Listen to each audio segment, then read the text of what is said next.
thank you all for joining us for the higher education webinar. My name is Jennifer Lee. I know it says Taifa Butler in the corner, but my name is Jennifer Lee and I'm a policy analyst at the Georgia Budget and Policy Institute. And my co-presenter today is Brian Nunez, and I'll give him a chance to introduce himself and his organization in a minute. First, I just want to start off with a little bit of housekeeping. You can use a chat box, in Zoom to ask questions throughout the presentation, but we will hold some time at the end of the webinar to answer any questions that might arise. So please feel free to use that function. We will also be recording the webinar today and emailing it out after it concludes, so you will have a recording of that webinar. So I want to start with just giving a little bit of background on the higher education data book, and then we will go into our respective organizations. The first, hold on, let me see my slides. There we go. So the higher education data book, this is the second edition that the Georgia Budget and Policy Institute has published, and it really provides a very broad overview of the public higher education system in Georgia. And so there's a lot of data in the book. What we're going to do today in the webinar is just focus on 7 different graphics and data points, and it's going to be a conversation between me and Brian. So we thought we'd try something a little different.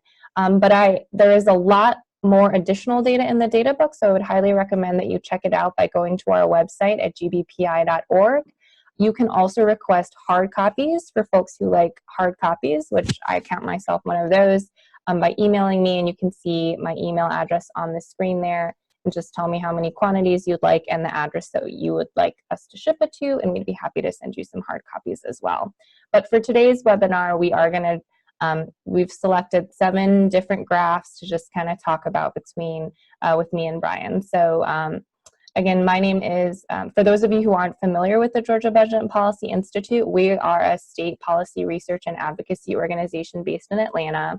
I'm a policy analyst who focuses on higher education, and my goal is really to raise the bar and close the gaps in higher education. So increase our graduation rates and close gaps in graduation rates between students of different backgrounds. And I'll let Brian say a little bit about himself, and then we'll jump into the graphs. Good morning, everybody. My name is Brian Nunez, and I'm the digital organizer for Georgia Shift. In Georgia Shifts, we're a C3, C4 organization that gives marginalized young people a seat at the table of democracy through electoral action, hands-on education, and civic media programs. We're also really big when it comes to higher ed during the legislative session. So that's why we work alongside GBPI so much the last couple of years. So we're excited to be part of this conversation. Thanks, Brian. So let's jump into it. So I am a self-confessed data nerd, and our communications team is always trying to get me to take charts out of my reports because I put in lots of charts. But I want to actually start with quotes. Because I think it's really important to be grounded in what our higher ed work is all about. The Georgia Budget and Policy Institute has, for the past couple of years, been meeting with small groups of students at different colleges on small listening sessions to just hear their motivations for going to college and some of the challenges that they're facing. And the first question we always ask students is, why did you want to go to college? And I think that it's really important to just be grounded in purpose first before we start talking about all of this data. So I'll go through and raise a couple of themes that we've heard from students as we have gone on our listening sessions. And then Brian, if you want to share what you have heard in your work with students or what resonates with you. So the first theme that arises, which probably isn't surprising and which is something that a lot of policymakers and folks who aren't students can recognize immediately, is that one of the big motivations for going to college is the financial security and job opportunities that it provides. So students often talk about college being their way out, having a better job, their ability to build a career. So that's certainly the case. Another strong theme that does come out is learning, learning and being able to give back. So students are very concerned and do want to learn, to grow intellectually and academically. And sometimes they're concerned that I've heard that some concern around a lot of the pressure that they feel as students. One student that I spoke to just a couple weeks ago said, I feel like everyone told us to go into college to learn, but all the messages I'm getting is that it's just about passing. So we do hear a lot about students really wanting to, to better themselves and to improve themselves. And then the last thing I want to touch on, which actually is probably on par with the financial security and opportunities, is family. Family is such an important motivator for our college students. This is something that we hear time and time again, that college students do not think of higher education as an individual opportunity just for them, but they're very grounded in their families. It could be that they currently have children that they want to be able to better support. They're thinking of their future families. They're thinking of their parents and how they're better able to support them. So that is just a huge motivator. Brian, is there anything that you want to add that you've heard around students and their motivation, or anything that kind of jumps out at you? I just want to echo some of the things you said, specifically when it comes to the financial security. A lot of us are told that, that is our way to, have access to better resources, to, get out of poverty. And I'm sure we're going to dive into that in a second, but definitely the family and the community, that's really big. Just speaking for myself, I heard my parents tell me, like, you have to be the example, since I'm older. So 3 for your siblings as well as your cousins. So a lot of times you also want to give back, because I wanted to, there's a low success rate for Latino men to actually graduate in college. So I wanted to be an example for any that will come after me. So not just your family, but a sense of community to where you want to give back as well. Thank you. That's such a good point. We have definitely heard that from students, that especially with first generation students, which there are a lot of in Georgia, that they want to be kind of that example in their family, and they feel like if they can succeed, they are able to show their siblings, like you said, that they can do it also. So that's great. So moving on from the motivations and really the purpose that students are in college, I want to highlight a chart that shows a little bit more about that first purpose, which is the financial security piece of the motivations for going to college.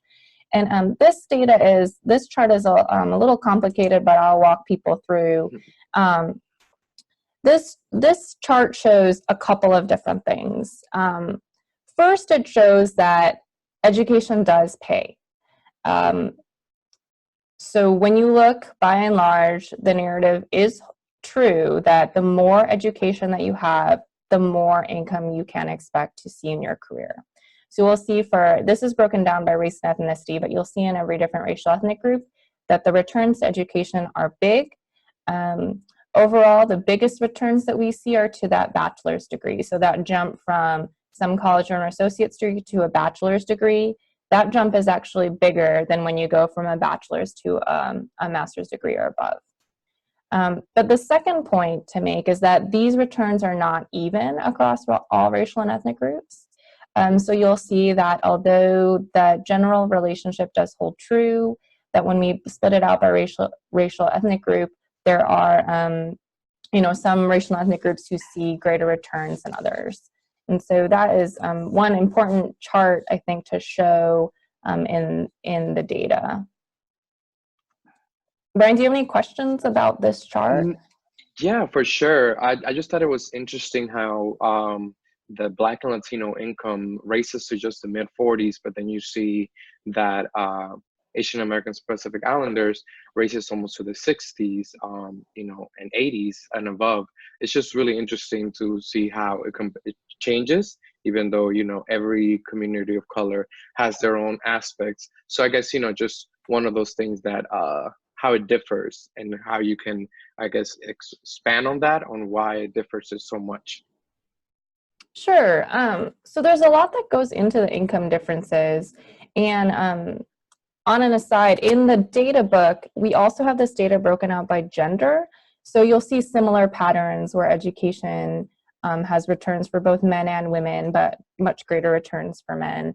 But there are a couple of different factors that play into wage differences that we see, both by gender and also by race and ethnicity.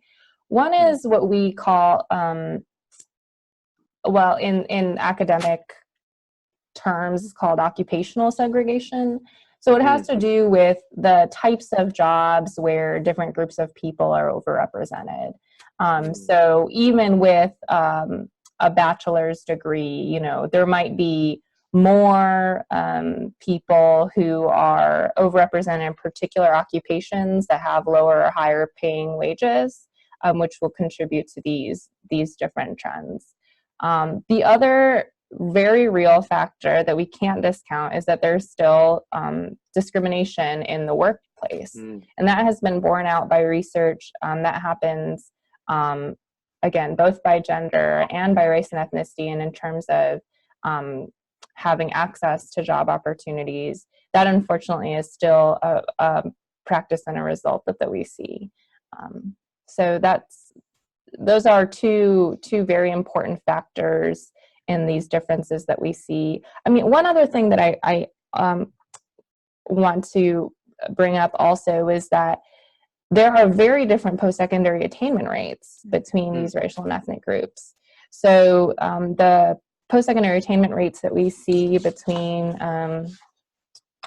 Latinos and white Georgians, for example, this is in the data book too, you can see it, is that 22% of Latinos in Georgia have an associate's degree or above, compared to 43% for white Georgians. So there are income differences, and then there's also attainment differences between different groups. So we started off with this data broken down by race and ethnicity, and so I want to continue sort of looking at some of this racial ethnic data. And the next two slides I'll combine a little bit, and Brian, I'd love to get your thoughts on this since you're on the ground with students. The first point being is that Georgia just has a very diverse group of college students. This data is for the university system. We also have data for the technical college system in the data book. But when we're looking at our college students, they are very diverse. 49% of public college and university system students are white, 28% Black, 10% Latino, 8% Asian. I mean, it's just, we just have a very diverse system. And that's very different from how it was even, 20, 30 years ago. It mirrors Georgia's very diverse young population of young people. We do see some underrepresentation with African Americans, but we do see that catching up, and that this next data point will kind of show that in the last 20 years, the enrollment growth has been dramatic among students of color, far outpacing their population growth in Georgia. So you can read these data points here, but Black student enrollment has grown 90%, which is twice their population increase in the general population. Latino student has grown 606% in the past 20 years. And white student enrollment has actually declined relative to their population growth. So college enrollment growth in the past 20 years has been driven by students of color. All the population projections of Georgia show that Georgia's population growth will be driven by communities of color. So that is an important dynamic that we need to think about when we're thinking about the future of higher education in our state. Two thoughts that jump at me, definitely, right, looking at these two graphs or these two slides, is definitely how the Black students and a lot of times Latino students have those challenges to where they are enrolling at high pace, but there's nothing that's being done to actually get them there, because they have factors that are stopping them from actually going into college. Poverty, you have high mobility rates, less participation. A lot of times they do not have access to those tutors or those trainings for SAT, or just, things that can be barriers to actually college enrollment. So even though the college enrollment growth rate is pleasantly surprising, and I'm happy that that's happening, one thing to keep in mind is like, how are we offsetting the low graduation rates of these same students? Mm-hmm. No, that's a great point. I mean, I think the good thing about this data shows that, students are accessing college, even though there are a lot of barriers. I think it also points to a strong desire to go to college. I mean, this has come up in our student listening sessions. And sometimes people will ask me, or I hear questions about, well, maybe some students just, there are some communities where students don't want to go to college. And I just haven't found that to be the case at all, that across communities, there's a really strong desire to go to college. But are our colleges and universities ready, like you said? Are they prepared to help students who might have different situations coming in than students have traditionally served in the past? Are they able to help them graduate? And I think that's a big question, and colleges are rapidly having to change their practices and policies to kind of help students graduate. Yeah. Correct. So on top of race and ethnicity, and we've sort of alluded to some other economic factors as well, I want to share some data on kind of the income diversity in our state. So what this chart shows is the median family income of students who enroll in our colleges, public colleges and universities in the state. And the median family income in Georgia is around $68,000. And what you see reflected in our colleges is the income inequality that does exist in the state is also reflected in our college students. So there are 3 colleges whose students come from families with a median income that's above the state median. And then all of the rest, so 23 other colleges and universities, actually serve students with the below median family income. And what you'll see here again is that students from low-income families of very modest means, again, have a very high desire to go to college. I think it's hard to imagine, being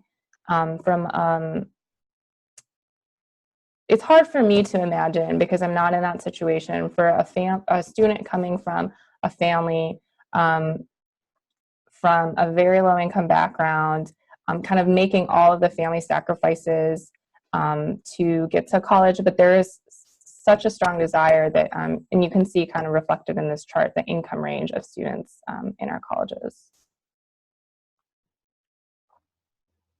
Two things that definitely jump at me is how interesting it is, the median income for places that serve, traditionally Black and Latino communities. Like, for example, just to highlight, University of North Georgia is slowly becoming a Hispanic serving institution, as well as Augusta University for the potential to become a HBCU, because it has a large Black student population. So it's definitely interesting to see how it differs. And, of course, not surprising to see University of Georgia and Georgia Tech at the top 3. However, it did surprise me that Georgia College and State University was so high, actually higher than UGA. So it's interesting to see that. Yeah. And I think just one last point to make about this chart, which is echoed in our student listening sessions, is that most of our college students their parents cannot help contribute to their college. Most students that we speak to are doing it on their own. So they are having to figure out how to pay for tuition and books and living expenses all on their own. It doesn't mean, I had one student say to me in a listening session last year, it doesn't mean that my parents don't want to help, they just can't. And so, it's a lot of pressure. Students often talk about the pressure that they feel on themselves because they are paying for everything on their own. Correct, correct. There's not that like you, just to echo that, it's not like there's not the want to help the student. It's just sometimes, you know, the student even brings in income, so to remove that income to pay for school can be challenging for that family. So there's a lot of factors that come into place to where some people can even drop out because of that. Yeah, and that's actually a great segue into our next chart. This chart here shows graduation rates by a couple of different factors. First, the graduation rates and how they differ by family income, and then in the gold bars, you'll see graduation rates, how they differ by first generation status. If you go to the data book online, we also have graduation rates by race and ethnicity for college students, so I encourage you to look at that there. But you know, the overall graduation rates for bachelor's degrees in the university system is about 60% overall, and you'll see that there is quite a lot of variation based on family income. So again, this is something that, you know, really is my goal, to not see any difference in these rates. I don't believe that just because your family does come from a more modest background that it should have an impact on whether or not you graduate from college. So these are some numbers that I think about a lot. Yeah, no, for sure. And what are some of the factors that kind of explain the disparities, or, you know, what can we do to increase equity in these graduation rates? That's a good question. I mean, I think there's a lot of different things that we can do actually as a state. I don't think there's any one thing that will fix this, but there's certainly a lot of different things. One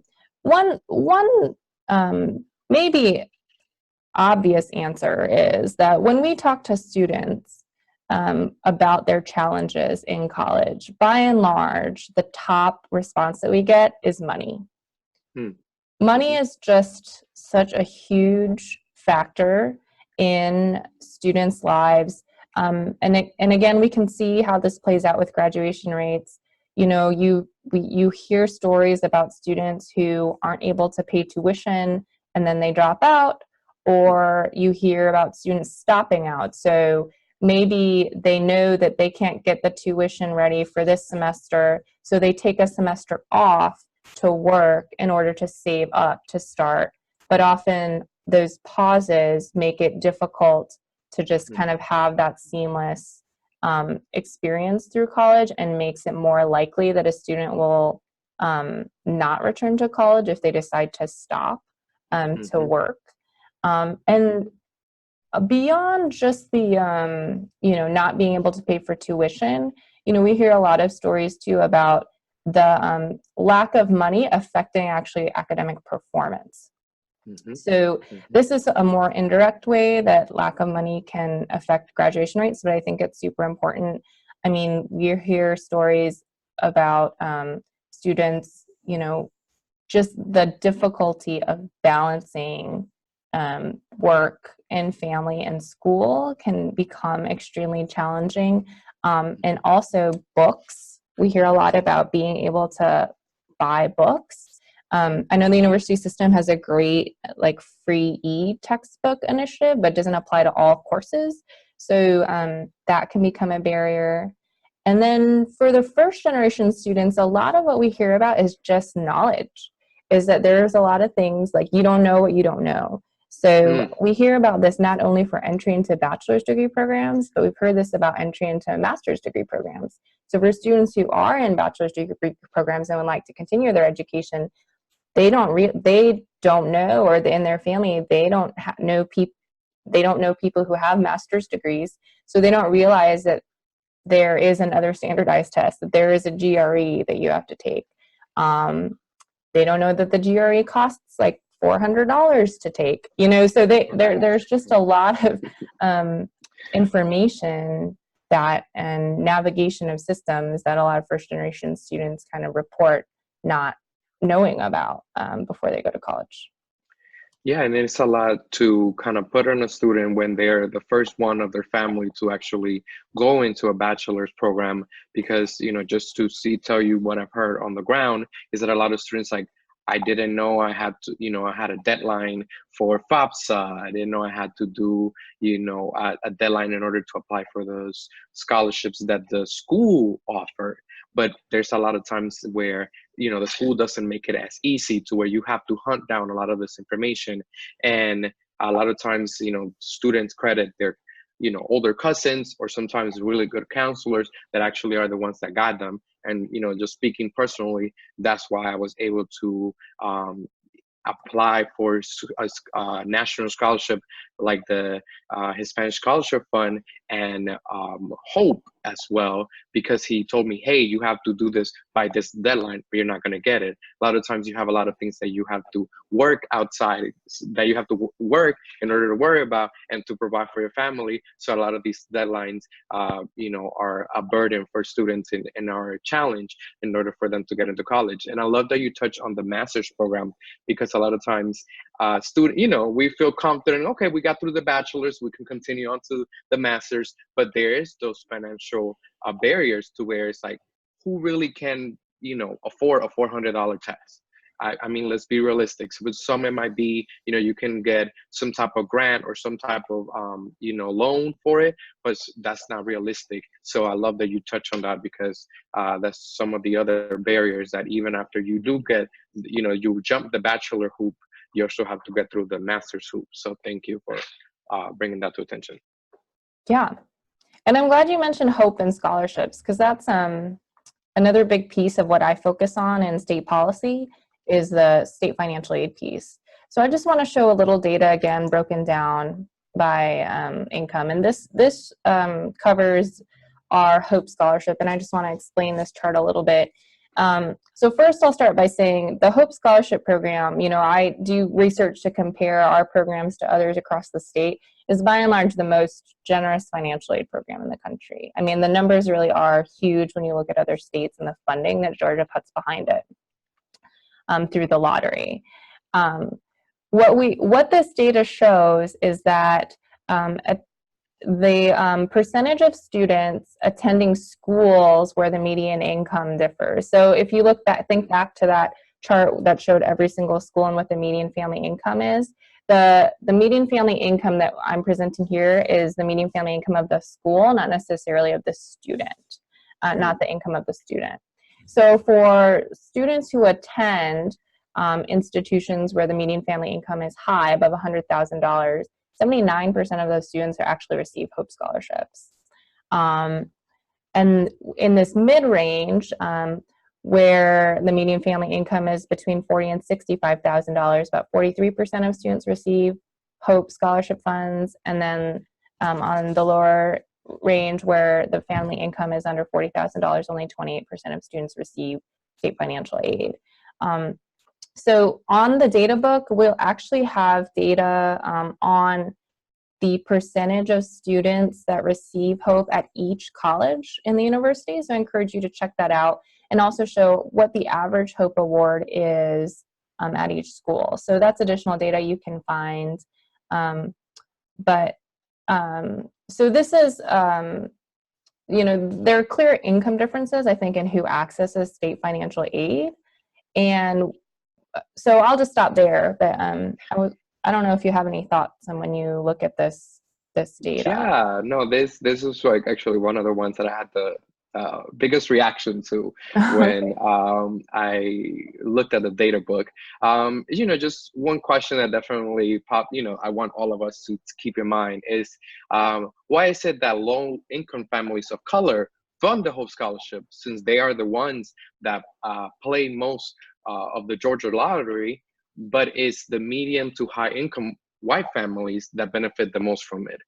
Just something to keep in mind, and that kind of shows that in the graph and in the data. So just kind of something to keep in mind, how the one feeds the other and one benefits. So Yeah, and although we don't have this data by race and ethnicity, I will say that so the data shows that in Hope scholarships, there is pretty good representation of students of color who receive the Hope Scholarship. But when we look at the Zell Miller Scholarship, which is that full tuition scholarship, there is quite large racial and ethnic differences, as you mentioned. The other thing that I think about when I think about this data are kind of what are the other sources that students are getting. So in Georgia, Hope is really our only is the main financial aid program. So we don't have any need-based aid that takes into account family income. And Georgia is one of only 2 states where that is true. Low-income students in Georgia rely almost exclusively on federal aid through the Pell Grants. And the Pell Grant is a really important source of aid for students. It's flexible, but over time, the buying power of Pell has really gone down. So the amount of tuition and costs that are covered by the average Pell Grant has really gone down over time as tuition and other higher costs have increased. The other thing that I'm starting to grapple with, and I'd love to hear your thoughts on this too, Brian, is we've been hearing more and more from students who kind of fall in the middle, where they say, you know what, my family earned just a little bit too much for me to qualify for Pell. That's true. But sorry, but my family is not wealthy enough for them to be able to help me pay for college. And so there's kind of this middle group of students that we've heard from increasingly where higher education costs are a big challenge. Yeah, it's like not too poor, but not rich enough to afford it. It's that weird where you would think, it would be okay for you to get some type of help because you do need it, but it's not afforded because your parents, unfortunately, you're not in the cutoff. So it's definitely a large percentage I've had. I can tell you that some students, for example, in Georgia State, that when we were in a panel, they were saying that it's like, my dad just happened to have a job with Delta, and because of that, he is the only income that we have, and because of that, I wasn't able to afford to continue this semester, so I had to take an extra job. So this person not only had to go to school, they also have their one main source of income that helps the family, but also had to take another remote job in order to afford that tuition for that year. So it's definitely interesting to see how it differs when it comes to those people that are in the middle that can't afford, that don't get access to the program. And that helps a lot of students because they said, like, that was my only way of getting it. So when they start making enough, they don't make enough, it's weird. So it's like one of those things that a lot of people don't hear about because, and that we definitely have to talk about. And I'm glad you also mentioned about the needs-based, because I think that is something that for, potential in the future that we should, some bills should maybe be introduced in order to offset that, because I think needs-based would be able to help address not just low income, but those people that don't qualify for the program. And about, just to ground everyone, about 40% of our students do qualify for the Pell Grant, and so the remaining 60% are not receiving any Pell support. And you've seen, again, kind of through our income data, there are a large number of kind of middle-income students who, may not qualify for Pell. This is the last chart I want to share, and then I will go, and then we'll go to the Q&A. I see one question that has popped in already, but if you have a question, a new question for discussion, or just a clarifying question on something we've said, feel free to use your chat box to and submit your question now, and we'll address it after this slide. So this is the last slide I want to talk about, and this is something that the Georgia Budget and Policy Institute has increasingly taken a look at, which is student debt. And so we know that, college is unaffordable for a lot of students, and one place they do turn to is loans. So a couple of interesting things about this data that I just want to share. first of all is that the overarching narrative in when you bring up student debt is that everybody is borrowing. But the data is showing that in any given year, about half of students will borrow. So it, this is data from the university system for 1 year, and within the year, about 47% of students borrowed. The other thing that really jumps out is the large racial and ethnic differences, which correspond to wealth differences in the state. So I think when we're talking about trying to define what the student loan problem is, we need to be very specific and understand that there are multiple problems with student debt. And one of the most important problems from my perspective is this racial and ethnic difference that we see. The families and students who have to turn to debt and expose themselves to that financial risk are, by and large, low wealth Black or African American families in the state. So again, there are a lot of people who borrow of all different races and ethnicities, but I think this data shows that there's just a clear difference based on kind of the historical wealth of your family on who has to turn to loans to finance their education. Yeah, I'm glad you mentioned that because that's definitely something that I've talked to students, when I visited schools throughout the state. A lot of times they say, this is the only way for me to pay, so I have to take the loans because either they apply too late for FAFSA or the Pell Grant, or even the scholarships that the school offer. So they say that this is my only way to get into college because this is my way out. This is my way out of poverty. So sometimes they have to go into bigger poverty in order to quote unquote dig themselves out. And it's just kind of like the circle of you're damned if you do and damned if you don't. So it's problematic, and it's one of the things we have to address. The generational problems where you have where the parents are always telling you, and our society tells you study, study, study, but then you have a lot of times once you do graduate, you don't get a job right away. So then right away the interest rate starts increasing monumentally to where sometimes you're paying double of what you actually asked for in the loan.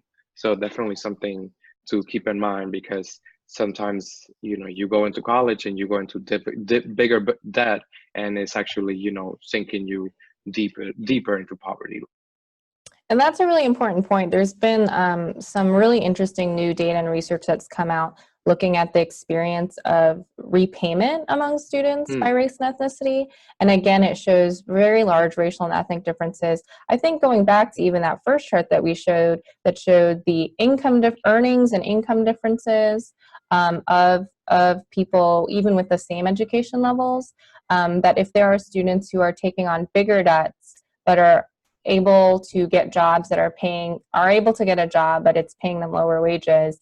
What the research is showing is that, 10 years, 20 years after graduation, Black student borrowers owe much, much more still on their student loans, even if they've been working and paying back every month than white student borrowers. So there are a lot of different issues to dig into on the student debt conversation for certain. So so we've got about 5 minutes left. So I just want to wrap up, and we'll have one question that we'll address. And if you have any more, please feel free to type them in. I just want to give another plug to go look at the full data book online at our website at gbpi.org. We have a lot of additional data there. And again, if you would like a hard copy, please email me with a quantity that you would like to receive. Brian and I were able to talk about 7 different charts from the data book, but there's really a lot more there. There's a lot more information on higher education funding and student loan borrowing rates and graduation rates and all kinds of good stuff. So please go check it out. And with that, I will go to our Q&A. I see two questions here. The first is that do we have data for LGBTQ students? That's a great question. I do not have it. I am not sure if the university system collects it. The one data source that I have seen, oh, I'm sorry, the question was, just to repeat the question so everyone knows, is whether or not any of this data is available for LGBTQ students. And I do not have data on the number of LGBTQ students in the university system. I do not know if the university or technical college systems collect this data. One study that we have seen that has that breakout, and GBPI I wrote a blog post about it last year, is looking at housing and food insecurity issues. And that data was broken out by a lot of different things. One of those things being gender identity and sexual orientation. And that did show some interesting differences among LGBTQ youth in housing security. As we know that there are a lot of housing and security issues for students whose parents or families may not be supporting them because of their gender identity or sexual orientation. So that's a great question. And then the last question that we have done is, have you all done any research, or is there any research that shows the percentage of students by income accepted to USG institutions, particularly research institutions such as UGA and Georgia Tech? That is a great question. GBPI has not done that research, but I believe there are national organizations who have done that research. And in our follow-up email to the webinar participants, I'll send out any links that I find that are relevant to that. But in terms of acceptance rates, but what we can see on the other side of acceptance, I don't know acceptance rates for different income brackets, but what we see in that chart again that shows the median income by each college, that the more selective institutions like UGA and Georgia Tech do have more higher income families. And there are a lot of reasons that go into that, but I'll look and see if any of the national reports have research on acceptance rates in particular. So if there are not any additional questions, I thank you so much for your time today before lunch. Thank you, Brian, so much for thank you for having me. Thank you for having me. Taking part in this experiment with me. I hope you enjoyed kind of this different webinar format that we're trying out. Again, we will send an email out with the webinar recording. Please check out the data book online and let me know if you would like any hard copies. Thank you. Bye. Thank you.